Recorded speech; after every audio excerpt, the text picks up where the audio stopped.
All right, great. Well, welcome everybody. I am speaking with Cold TWOT 2022 champion, Dave Harlow. Good morning, Dave. How Hey, are you? good morning, Ben. Good seeing you again. It's good to see you. It's totally different seeing somebody on the computer screen instead of being out in the TWOT lot, and you look across the TWOT lot and you see this guy coming in with his pack on and Yeah. heading out for another loop out into the cold. Like that's how I remember you. Is I think you were heading out on loop 4 Okay. and you were having like back issues, like your pack was rubbing you or something. And I'm like, is this guy gonna go out or is he gonna sit by the fire for a while? And you headed out. Yeah. Yeah. Yeah. Well, I knew if I sat by the fire, it would not help my chances of ever going back out there. No. The chafing on the back. That's right. I don't know if you were in the group that tried to get me to change shirts, but we started to pull that shirt off, and the fabric of it had dried up into the scab on my back. And so pulling the shirt off started to rip the scab off. So we decided to just leave it alone and to try to stick some lube up in there instead. Oh my gosh. And I think like that story, hey, that's my dog, by the way. Like that story epitomizes the hot twat and the cold twat. Is like stuff is going to happen to you that is so extreme, and you just have to be smart about it. And like it's a tough race. And you went out on loop 4. And now if I was a better person, I would have sat there by the fire and waited for you to come in off of loop 4. What was that 4th loop? How long did it take you? Oh, I don't know how many hours. It may have been close to 12. I That's got in usually before that's 7 usually a.m. my Yeah. my 4th loop usually takes like 12 hours. Yeah. All right. Well, maybe it was more. Yeah, it actually may have been more than 12. I don't know. It was definitely my slowest loop. I think I was originally expected in at like 3 a.m. and it took about 4 hours longer than that. Oh. If I was a better person, I would have been sitting there by a fire waiting for you to come in. But instead, I got in my car, I drove home, and then I sat in my chair and I just scrolled through Twitter waiting for you to come in. Well, I don't blame anyone. That was a long, cold, wet night just in the parking lot, I'm sure. And this, especially being so many hours overdue coming back in. I think I woke up the next morning and I said, did he finish? Did he get it done? Because there are a couple opportunities to pull the plug in the middle of a loop and like hitch a ride or road walk Yeah. back. But you did not. You finished. You got it done. And there is a time cutoff too. You got it done within Yeah. the time cutoff. And I was so happy. And I think on Twitter, like you can see, like it's starting to snow and blizzard a little bit. Like Yeah. you can see the flurries coming through the air as you come in to finish. That was an epic finish. It was a lot of good memories. Fortunately for me, I mean, it was sleeting a little bit coming down from Little Ball to the second road crossing, but the snow hadn't really gotten bad till the top of Chin Scraper. And so fortunately I was already kind of committed to that final segment by the time I realized like, oh, this is gonna be some nasty weather. But you had the gear for snow, right? Like you were prepared for it. Somewhat. I was probably going a little bit lighter than what it would have been safe. I think I was only wearing like 3/4 tights, kind of a warmer layer. It was warm. It was warm enough where, as long as I kept moving, I was fine. And I had like a space blanket, so if something happened, I'd probably be fine too. But definitely was not comfortable. Oh, that is hardcore. Now, was there anybody chasing you at that point, or was it No, just you versus the weather and the clock? just me, the weather, the hallucinations, and the clock. Yeah, no one else The on the loop hallucin- anywhere. There was so by halfway through loop 2, I was alone. I think everyone else had retired by then. Loop 3, the one loopers passed me, so I had a few hours of company there as they went by. And then loop 4 it was just me out there aside from the road crossings and the and the hallucinations. hallucinations. Tell me about those. Well, the first half of the loop when it was just darkness and not snowing, it wasn't bad. I was kind of stumbling around and falling asleep on my feet, but not hallucinating. The hallucination started once I got in the snow, because then everything is just two-tone. It's either just black or white or kind of grayscale.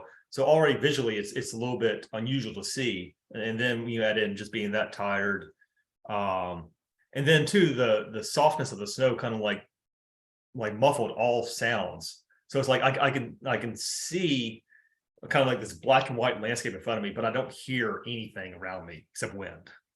Whoa, And so I was hallucinating a lot of like Arctic animals, seeing, every snow, every branch covered with snow, as I walked by, my headlight beam shifted the shadows behind it. It looked like, an Arctic fox or something like that running by. that is so cool. And I love the TWOT trophy, but I don't think that's why we do it. Like, I think why we do it is for that otherworldly experience where you're spending lots of time with nature and Yeah. you just get out of your mind in a good way.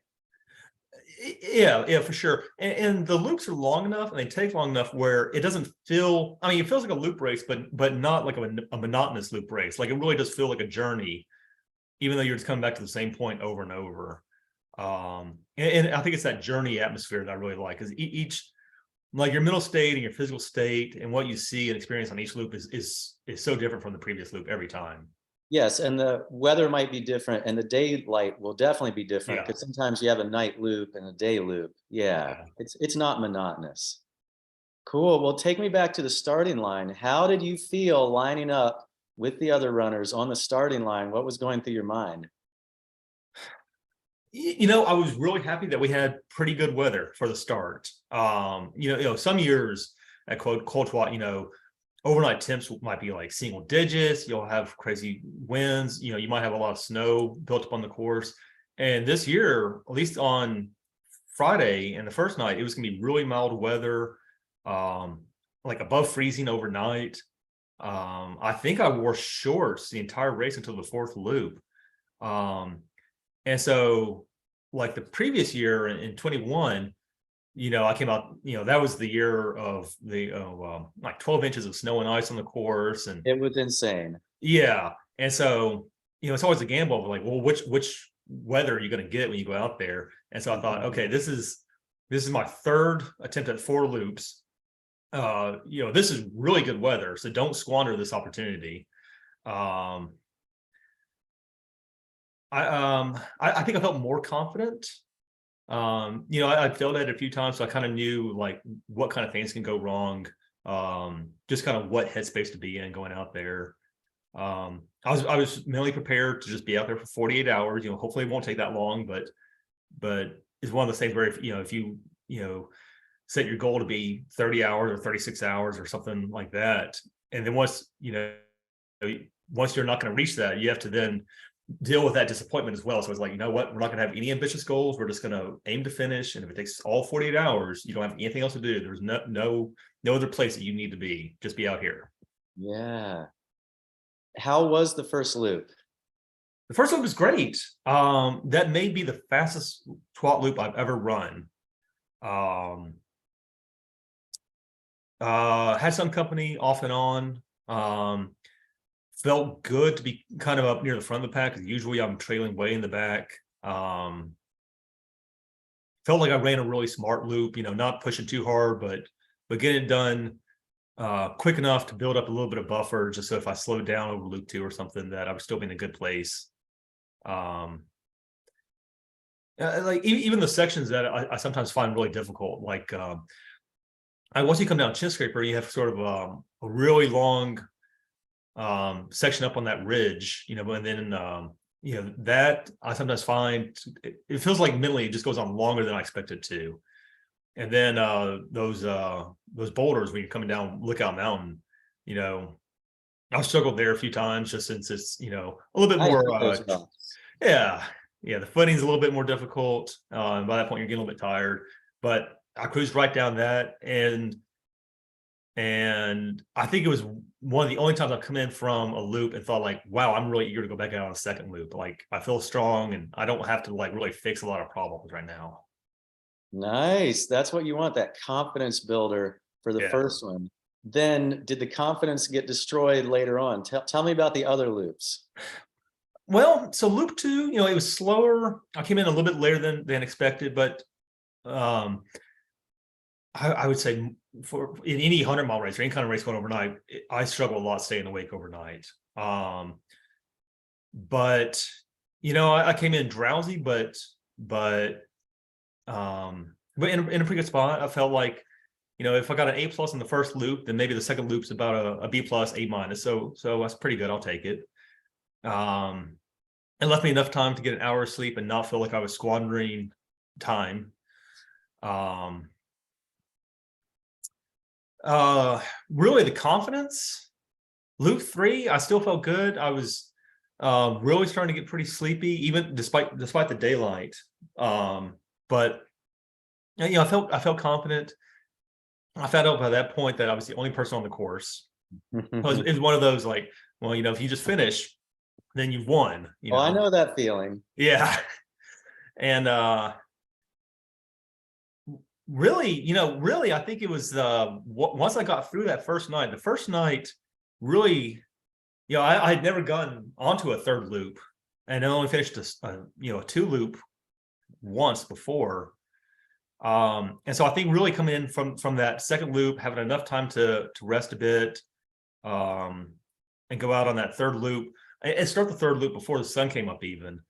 I felt like, what, I'm really doing pretty good. I'm pretty far ahead of the cutoffs. I'll get the third loop done, and then really the fourth loop, as long as you're not pressed for time, it's like what, I felt like once I started, there's nothing that's going to make me stop it except for myself. Yeah. So, the fourth loop had some challenges just with the sleepwalking and the hallucinations and then the snow setting in. But really, once I got on the fourth loop and knew I had however much time I had, 14 hours, 16 hours, whatever it was, I thought like, okay, well, there's no way I'm not going to finish now unless I just get hurt or something. Yeah. So you said you struggled with sleep issues. Did you take an hour sleep in your car, you said, after that? I took an hour of downtime. I don't know how much I really slept, and I think that hour downtime included also, eating and filling bottles and changing socks and stuff like that. So maybe it was like a 30 or 45-minute nap or something. On my fourth loop, I tried to close my eyes at Camp TWOT for about 20 minutes, since I was starting to stumble off the side of the trail and probably got within about 20 feet of the cliffs up near the top. And thought like, okay, I need to be a little bit more alert. So we're gonna, we have time. We're gonna take a 20-minute nap, and I think that helped. Between the nap and then the snow starting, I wasn't really struggling with sleep anymore after that. I struggled with sleep on my last hot twat. Yeah. And it's like I used lots of caffeine, but I guess it didn't work. What kind of nutrition and caffeine were you using? So for caffeine, I use the Perpetuum mocha flavor, which has caffeine, but I found that if you mix that with some cold coffee, instead of mixing with water, it has double the caffeine and double the flavor. And so you can have 2 of those up front, and that'll take you through the whole night. So that was my caffeine right there. And then for nutrition, it's kind of a mix of everything. I'm pretty sure I had a pizza in the cooler back at the car. If I didn't, I'll say that's at least pretty typical of me. And then, a lot of those oatmeal cream pies, just kind of a whole hodgepodge of junk food, really. Uh-huh. Yeah, I'm not really into any kind of bars or gels or anything that's too structured like that. Okay, cool. What kind of gear and clothing were you using? Smart wool shirts. They're warm. That was great when it starts snowing because they'll stay warm in the cold. I think I only had just like a light hard shell over that. Really for the first 3 loops, it was a lot of just what I normally wear, just any kind of trail run in like mild winter weather, just shorts, just my regular shoes. I actually don't have a wide variety of shoes. It's just some La Sportiva Wildcats. that last night though, I think I did put on some 3/4 tights and some kind of waterproof hard shell. But yeah, nothing too particularly fancy. What about socks and gloves? They're both wool, smart wool, the thin smart wool socks. I found that those don't hold so much moisture as thicker socks might. And they work great with the shoes I wear. So just regular ultra thin smart wool socks. And then I got some kind of like wool gloves from Black Diamond or OR or something like that. Once again, just big fan of any kind of wool, just way it stays warm when it's wet. Were your feet stay dried when you had the river crossing? I think so. I don't think I got down in the water. Yeah, I would have been pretty careful about that. Unfortunately, this year it wouldn't have been too icy. It was warm enough for that to get across the river. Tell me about, how does Cold Twat compare to other races that you've done? I'm trying to decide if it's harder or not than Bigfoot. So I mean, it's I finished the Bigfoot 200 this summer, and it's hard in a way. Congratulations. I think there's definitely more of a time pressure with TWOT. And then just the weather plays such a factor, I mean, it's, I've run a few other 100-milers, but they definitely would not compare to TWOT. They're just the difficulty of the terrain, that much elevation gain, that much solitude for that long. And people get spread out a lot on the Bigfoot course, but you're not really alone by as much as you are at TWOT. There's other people on the course, even if they're a mile behind you. If you sit one place for 20 or 30 minutes, somebody's going to come by. In a way, I would almost say just since it's a faster paced effort, I would say Cold Twat is going to be harder, I think, than Bigfoot. Bigfoot, since you had so many days out there, you could rest, you could, if something started going wrong, you could recover from it. The weather was, some years it might be horrendous. I think I've heard, but it was fine this year, and not nearly as much of a crapshoot as Cold Twat. So I would maybe actually say Cold Twat's harder. So don't underestimate the solitude of Cold Twat. Oh, for sure. It leaves you with so much time to talk yourself into quitting. There's no one. There's no one else out there. There's no one that you can look at and say, well, I'm not struggling as bad as that person, so I should keep going. There's no comfort of knowing, like, well, someone else is going to come by. I can slow down for a while. Somebody will catch up, and I'll just run with them for a while, because no one else is coming out there. So I think mentally, and just being so far between road crossings and seeing one of the volunteers or something like that out there, that by the time you get there, it can be such a relief that can also make you want to quit. And then the weather being so terrible that walking away from a campfire to go back out in the darkness can be really hard, especially when you have a lot of time, so it's easy to talk yourself into the I can sit by the campfire for 30 minutes. I still have plenty of time. Yeah, you beware the chair, beware the campfire. Yeah. So I love the solitude of Hot Twat and Cold Twat, and you really are out there by yourself. You're responsible for yourself, but there is a decent amount of support at Hot Twat and Cold Twat, because when you get back, to the start, Antoinette and Guy are going to be there, and they're gonna help you if you need help. If your shirt is stuck to your back, they're gonna help you, but you got to get back to the start finish line. Exactly. Yeah. And then sometimes, like a Camp Todd or the road crossing, sometimes there's other aid up there. Maybe not every year if the road is snowed in or something, but I remember the very first time I did a one loop, and I thought there was gonna be nothing out there. So I carried enough water for the whole 27 miles. I carried like 5,000 calories of food crammed in my pack and everything. And then I was like, okay, you don't need to carry quite that much. Right. There is some support. It's minimal, but there is some support. And so it's not like you're doing a personal project of I'm going to do 4 laps on my own this weekend. It's more support than that, Yeah. but it's less support than a grindstone or anything. Yeah. Yeah. Nothing like a traditional race where you figure every 7 miles there'll be music blaring and 20 volunteers out there to help you and a whole Yeah. smorgasbord of food set up. Yeah. What kind of training did you do? What do you think really worked as far as training? Uh, worked with a coach for a few years, Laundry Moody. Um, that helped a lot. I think running a couple of other hundreds in the meantime helped. And my job actually I think helped a lot. So I guide day hikes and backpacking trips in the Smokies and backpacking a lot. I probably over the year I may have had 20 days backpacking.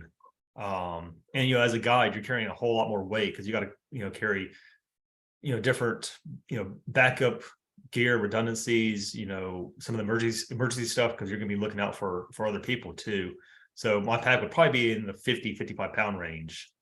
So I really think just hiking through the mountains, 3 or 4 days at a time, carrying that much weight really made a big difference. And there's serious vert in the Smokies, like Yeah. along the AT. I remember going up Mount Camerer and Shuckstack, and I've never done LeConte, but there's serious vert in the Yeah. Smokies, and not everybody knows that.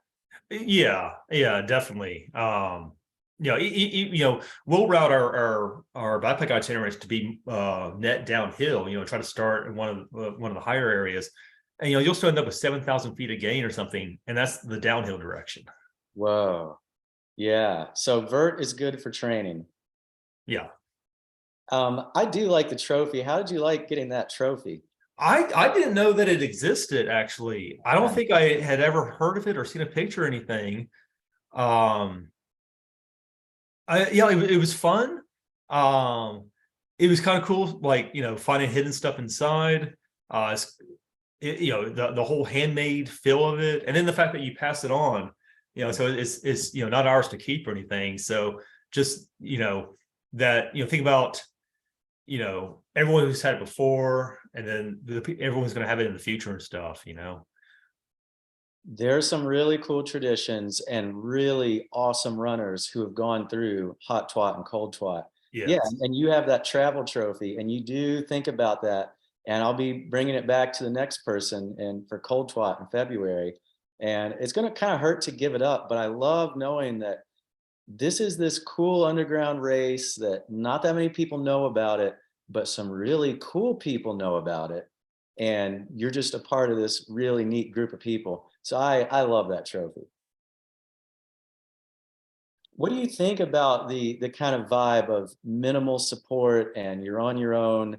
And we're not gonna hype this. You can't follow it on Twitter. Well, you can follow it on Twitter, but it's not like there's not all these commercial sponsors and stuff like that. Right. Yeah. I like that a lot. I've been to a couple of higher profile races. They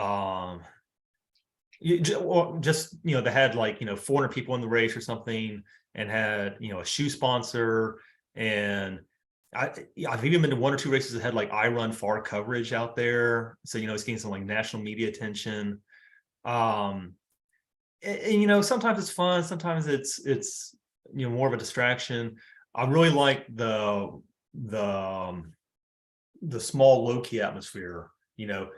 Everyone involved in the race can fit around one campfire basically. Most people who are going out there have probably been there for, years in the past, and most of the people are Virginia or Pennsylvania or Maryland. And so geographically I'm kind of an outsider in that regards, but I've been coming enough years where I've gotten to know a lot of the people. And so coming to TWOT is probably about the only time I see them, just in, since our race schedules don't always overlap quite as much, just being in different regions. So it's got much more like a family reunion atmosphere at times. Just you can tell no one's here for any kind of bragging rights. No one's here. No one's here to pad their ultra sign up score. No one's looking for their lottery ticket or their golden ticket or anything like that. And there's no buckle. There's no buckle. You get some really stout runners up there that have had a lot of accomplishments, and and you get and you even get some of the more elite runners every now and then. But you know what? They're hanging around the same campfire as you. They're not. Yeah. They're not with their shoe sponsor, people and their handlers or anything like that. Yeah. Yeah. It's really great. I've done hot twat. I've never done cold twat. I don't know if I could be in that kind of shape in February, because for me, February is my off season, or Yeah. I'm slowly rebuilding. Did you have to turn your training schedule around so that you could be good in February? Not particularly. We get milder weather, just being a few hours further south. So unless you're, up in, some of the higher elevation of the Smokies, you're probably not going to have to deal with too much snow. So that worked well. It's at the end of, the whole hiking and backpacking and guiding season for me. And then also with that job, that once we get into like the off season, I have a whole lot of time to train. So in a way, it almost worked better for me having it in February. I would say, if it had been like a, almost an August or September race, I wonder if I would have struggled more. It can be hard to find time to run during the guiding season, just because, if you're with guests all day, it's too early to start running, to go out in the morning sometimes if you have to, to meet them so early. And then by the time you come home, it's sometimes harder to train. So I almost feel like the time of year it was actually worked to my benefit to some extent. Okay, cool. And also I'd come off of a really hard 40-hour race in December, which is actually going on this weekend. What race is it? That's the Tennessee Mile down in Middle Tennessee. It was a 40-hour race. It's only a 1.1 mile loop, but each loop has 340 feet of gain. Huh. So I got 100 miles there. So that's 30 something thousand feet of gain. So that was a big fitness boost and real good timing.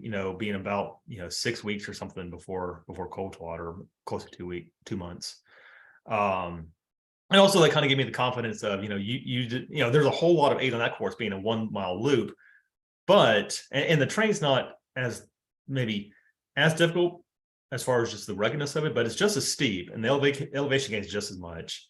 And you got that done in 40 hours. So if you add in some colder weather and some solitude and less aid, and 12 more miles, can you do that in 8 hours? So that helped me mentally as well, I think. Cool. What are your plans? Are you going to come back to the cold twat? I'd love to. I'm actually moving across the country soon, so it'll be a lot more difficult. But that's the kind of race atmosphere that I don't quite know where else to find it. And so even though it's going to be a long flight, I would really want to come back. It was, you've never run cold twat. I've never run hot twat just because my Octobers are usually so busy. But I came back up this year, to hand off the trophy and everything, and it was actually great just hanging on the campfire. It was also really nice to hang around the campfire and not feel like, okay, you need to get back on your loop. Time's wasting here. Oh, that's what I'm going to do this February. I'm going to bring the trophy back, and I'm going to sit around the campfire with no worries. Yeah, it's going to be great. Would you recommend the cold twat to other runners, or what kind of runner would you recommend it to? I would, and I have. So who would I recommend it to? I mean, even if you haven't finished a 100-miler, I think if you like getting in long runs by yourself, if you like going on kind of longer adventure runs in the mountains, people who feel real confident about taking care of themselves alone, out in the mountains. So, if you feel comfortable, filtering water, or you feel comfortable, relying on just the aid that you have on you, or, being 10 miles from the nearest road crossing or something like that, and just knowing that, yeah, I'm fine, I'm just going to keep moving forward.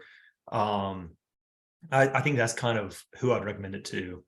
And I've recommended it to a number of friends. I've got a couple of them to go up there and run it, and they've all had a great time. So it's definitely not for everyone, but I think for the right person, it's exactly what they're looking for.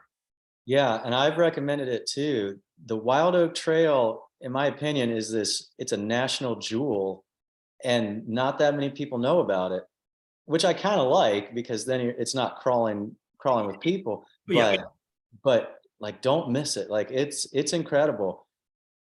I yeah, highly recommend it. But you do need to have an application process. Guy and Antoinette, yeah, they're not gonna let in just anybody. You need to be able to say, well, I through hiked on my own, or I've done the JMT, solo, or you got to have the resume for them to let you in, but you don't have to go through this painful lottery process. right. Yeah, yeah, yeah. Uh, yeah. It's accessible as long as you're the right kind of person, I think, to get in. Yeah. What lessons did you learn from your experiences at the TWOT? Uh,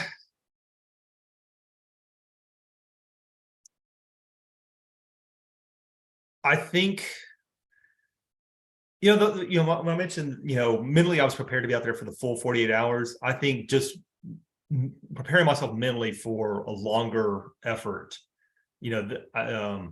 I think that can carry over to a lot of other adventures. Um, Kind of fine tuning what is an appropriate amount of redundancy and safety, and taking precautions and packing extra gear versus what is too much. There's a fine line between, I'm going to prepare for every emergency to the point where I'm going to be so slowed down that I'm never going to get through this, versus I'll be traveling fast and light with no buffer at all. So I think I think I really refined it to having a good balance between mobility and safety. Cool. So And then also, kind of dividing between the worry about what could go wrong versus, like, well, where are you actually, and what's actually a risk, and kind of you know dressing and having geared in more towards a realistic risk. yeah, being able to fine tune safety versus performance. And do you recommend that runners who haven't done it before come out and do a one loop first before they try Yeah, to? yeah.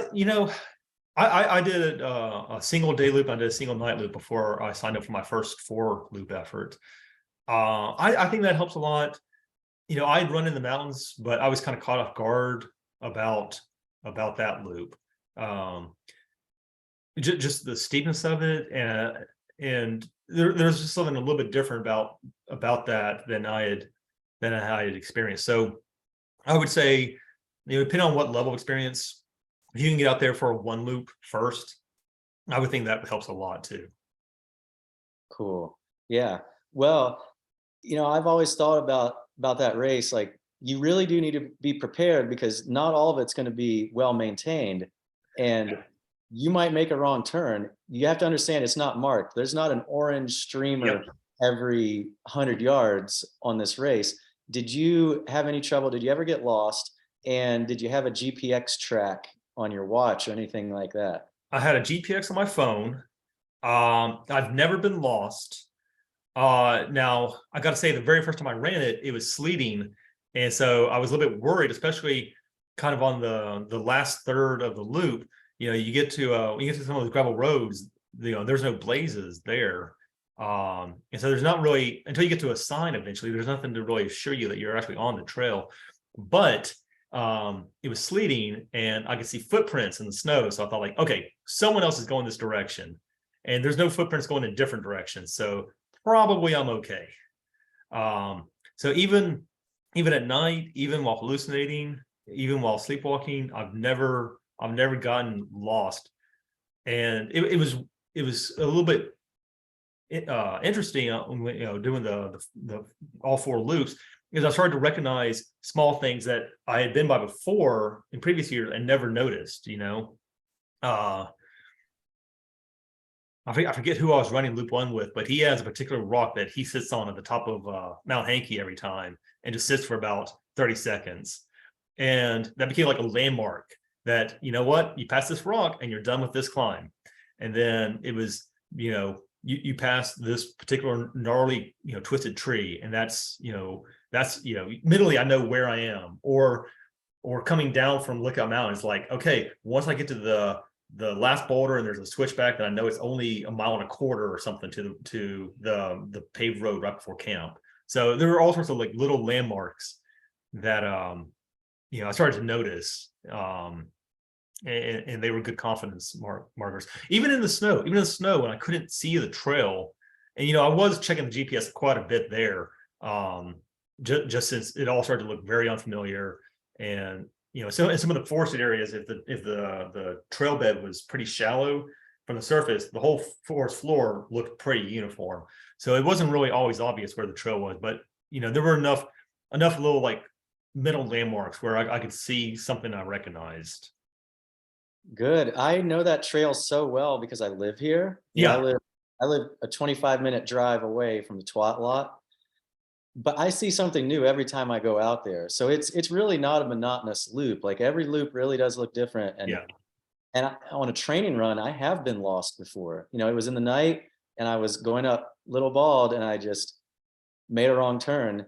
How can that happen? I thought I knew the trail so well. But yeah, there's always some little thing that pops up that you learn it. But there are those landmarks that you come back to them time and time again. And it does give you that confidence of, oh yeah, I know where I'm going. But you really do have to be careful that you don't get lost out there, because a lot of people do get lost. Yeah. Well, tell me what's next for you. Like what's coming up on your calendar? You said you're moving across the country. I am moving to California. This weekend I have the Beast of the East 100 miler, which I actually kind of signed up on a whim. I finished Bigfoot in August, and for the first time in 5 or 6, 7 years, I had like no other races. I had nothing on my race calendar, and it was a really strange feeling. I almost went into a panic, thinking like, okay, I really need to sign up for something else. I feel, I'm kind of worried that I don't have, I'm going through a long recovery after Bigfoot, a couple months. And if I don't have something else to like train for, I'm worried like, well, maybe that's the end of running. Will I ever get back into this? Or like, nope. I need something on the calendar. I'm going to be really antsy until I do. So I signed up for this 100 miler, and then I have a stage race in May, and then going back to the Bear in Utah in September. I DNF'd that the first time about 3 years ago, 4 years ago. So we'll go back this time with a little bit more experience. Good luck. I think that always having to have something on the calendar, that's a trait of a lot of ultra runners. I talked to David Horton, and he always has to have something that he's looking forward to. He never wants to do nothing. Yeah. And I'm the same way. I got to have it. Yeah. Well, good luck with all your future endeavors. Congratulations on winning Cold Twat. And it's been great talking to you. Thank you for your time. Yeah. Thank you very much. Thank you for those little prizes you put in the trophy for me. I hope you enjoyed them. The moonshine's kind of hit or miss. It's I wanted to get something from East Tennessee, since most people involved with TWOT, or like I mentioned, from further up north. So, I wanted to really represent my region well. I love East Tennessee, Roan Highlands. Yeah, that's a beautiful place. You got to go over there. Cool. Well, thank you, Dave. Yeah. All right. Thank you. It's good talking again.